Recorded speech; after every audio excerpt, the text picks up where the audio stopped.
ବିଜେଡିର ମନ୍ଦିର ଭିତରେ ଅପବିତ୍ର କାର୍ଯ୍ୟ ନେଇ ବିଜେପିର ପଞ୍ଚାମୃତ ଛିଞ୍ଚନ। ନୟାଗଡ଼ ଜିଲ୍ଲା ଓଡ଼ଗାଁ ବ୍ଲକ ଅଧୀନ ଜାମୁପାଟଣା ଗ୍ରାମ ନିକଟ ବାବା ଦୁତିକେଶ୍ୱରଙ୍କ ପୀଠରେ ଗତକାଲି ନୟାଗଡ଼ ବିଧାୟକ ଅରୁଣ କୁମାର ସାହୁ 10-15ଟା ଗାଡ଼ିରେ ନିଜ ଦଳର କିଛି ସରପଞ୍ଚ ସମିତି ସଭ୍ୟ ଜିଲ୍ଲା ପରିଷଦ ମେମ୍ବରଙ୍କୁ ଆଣି ସେମାନେ ଯେମିତି ଆଗାମୀ ନିର୍ବାଚନରେ ବିଜୁ ଜନତା ଦଳ ପାଇଁ କାର୍ଯ୍ୟ କରିବା ସହିତ ଦଳ ପାଇଁ ଆନ୍ତର୍ଜାତିକ କାର୍ଯ୍ୟ ନ କରିବା ପାଇଁ ସେମାନଙ୍କୁ ଦୀପ ଦ୍ୱାରା ନିୟମ ପାଠ କରାଇଥିଲେ, ଯାହାଦ୍ୱାରା ଗୋଟାଏ ପବିତ୍ର ଶିବପୀଠରେ ଏଭଳି ଅପବିତ୍ର କାର୍ଯ୍ୟକୁ ଜନସାଧାରଣ ନାପସନ୍ଦ କରିଛନ୍ତି। ଏହାକୁ ଦୃଷ୍ଟି ରଖି ନୟାଗଡ଼ ବିଜେପି ତରଫରୁ ଆଜି ଦୁତିକେଶ୍ୱର ମନ୍ଦିର ବେଢ଼ା ଚାରିପାର୍ଶ୍ୱକୁ ପଞ୍ଚାମୃତ ଦ୍ୱାରା ଛିଞ୍ଚନ କରାଯାଇଥିଲା। ଆଜିର ଏହି କାର୍ଯ୍ୟକ୍ରମରେ ଜିଲ୍ଲା ବିଜେପି ଉପସଭାପତି ଦିଲ୍ଲୀପ ବେହେରାଙ୍କ ସହିତ ସୌମ୍ୟରଞ୍ଜନ ପ୍ରଧାନ, ପ୍ରକାଶ ସେଠୀ, କାର୍ତ୍ତିକ ପଣ୍ଡା ପ୍ରମୁଖ ଏହି କାର୍ଯ୍ୟକ୍ରମରେ ସାମିଲ ହୋଇଥିଲେ।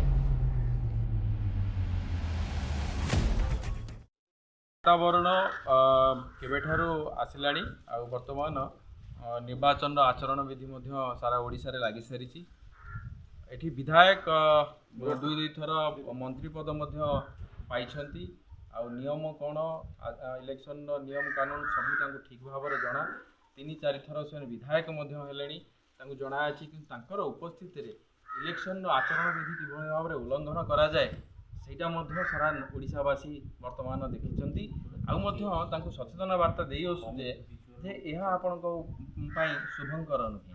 କାହିଁକି ନା ନିର୍ବାଚନରେ ଭୋଟ ଦେବାର ସମସ୍ତଙ୍କର ମତଦାନ ଦେବାର ସମସ୍ତଙ୍କର ଅଧିକାର ଅଛି, ଏଇଟା ସାମ୍ବିଧାନିକ ଅଧିକାର।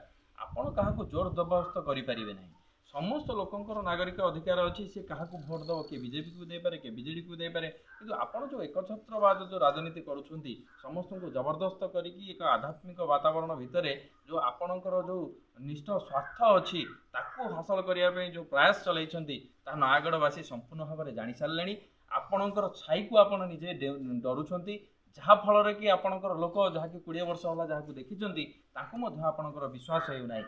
जनप्रतिनिधि जहाँ आप जितई जो जीति लोकंर बल लोकंर साहाय्य करने से आणिक आज आप बलि पकई दुतिकेश्वर ता संपूर्ण भाव में आम निंदा करुचु।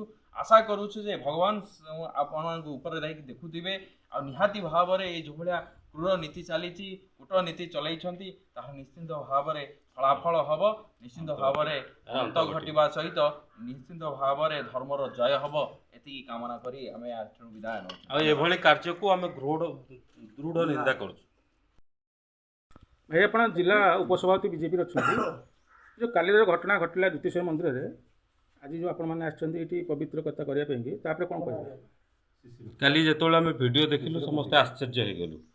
ये भाया कम ये पवित्र जगार ये अपवित्र कम गुड़ाक कर 4 थर विधायक या कौन पर यह सब कम करने को पड़ुचे एथि आम माने दृढ़ निंदा करूँ ये कार्यक्रम को दृढ़ निंदा करूँ।